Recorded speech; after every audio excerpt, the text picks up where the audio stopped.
Heute ist der 8. März, das heißt, es ist Weltfrauentag. Ein Aktionstag, der daran erinnern soll, dass Frauen noch nicht überall und vollständig gleichberechtigt sind. Dass das auch anders geht, das wollen wir euch heute zeigen und haben dazu unsere Ausbilderin, die Julia, und unsere Backend-Entwickler Patricia vor die Kamera geholt, um über das Thema zu reden. Und da gehen wir jetzt gleich mal hin.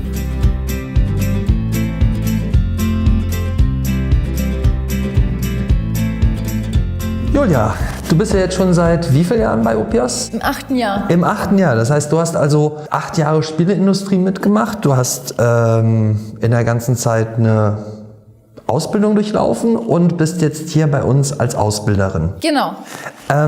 Magst du uns mal vielleicht schildern, wie du deinen Werdegang erlebt hast, so aus der Perspektive einer Frau? Sind dir da während deiner Zeit irgendwelche Steine in den Weg gelegt worden oder hast du besondere Erlebnisse, wo dir dein, ich sag mal, Frausein irgendwelche Vorteile verschafft hat?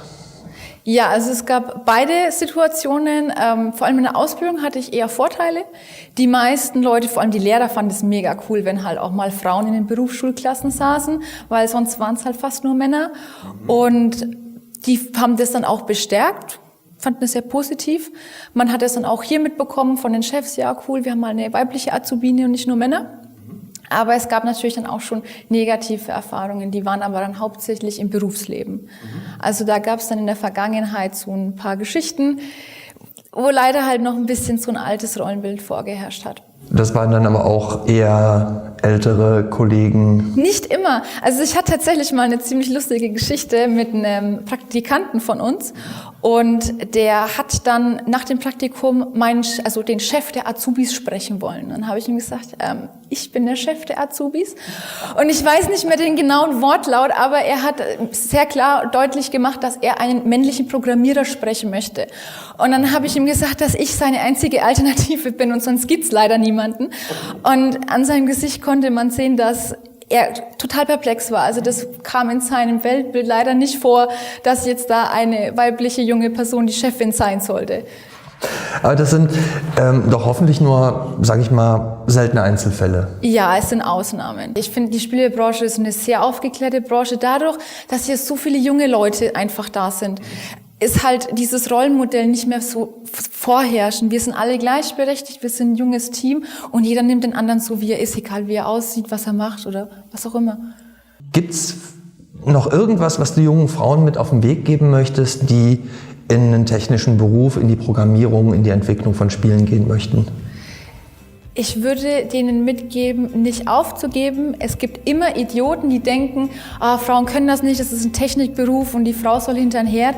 Da muss man drüber stehen, da muss man lachen und man muss vor allem schlagfertig sein. Weil das sind dann meistens die Leute halt, die dann selber nicht so gut sind und sich an anderen hochziehen. Und dann sollte man erst recht zeigen, hey, ich kann das und ich kann es auch noch besser als du. Und ich glaube, das ist das beste Gefühl, das man dann haben kann, zu zeigen, hey, ich bin eine Frau und ich kann das mindestens genauso gut wie du. Hallo Patricia. Guten Tag.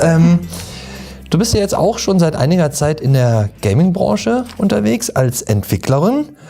Und da wollten wir dich einfach mal fragen, wie hast du so deinen Werdegang erlebt? Jetzt mal so in deiner, sag mal, gesellschaftlichen Rolle als Frau.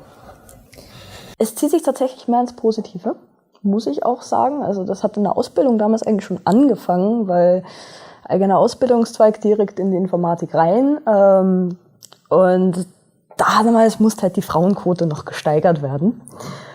In unserem Jahrgang waren wir tatsächlich anfangs 11. Normal waren von 60 tatsächlich. Normal waren da aber 2. Also 2 pro Jahrgang mit 60 Schülern damals. Geschafft haben es bei uns dann tatsächlich 6. Und das war aber die höchste Ausschussquote, die wir tatsächlich auch hatten. Dadurch halt, die Frauen müssen irgendwie durchkommen. Hattest du den Eindruck, dass es dir schwerer oder leichter gemacht wurde, weil du Frau bist? Weder noch. Ich muss sagen, man wird hier tatsächlich so genommen, wie man ist, egal welches Geschlecht man ist. Es geht tatsächlich um die persönliche Kompetenz dahinter und eben die Leistung, die man erbringen kann. Also sehr, sehr positiv dann eigentlich auf das ganze Thema gesehen. Und da gibt's dann auch keine irgendwie gearteten Probleme mit den männlichen Kollegen? Im Gegenteil. Also es ist wirklich sehr, sehr angenehm und schön in diesem Umfeld, weil man wirklich eben so genommen wird, wie man ist.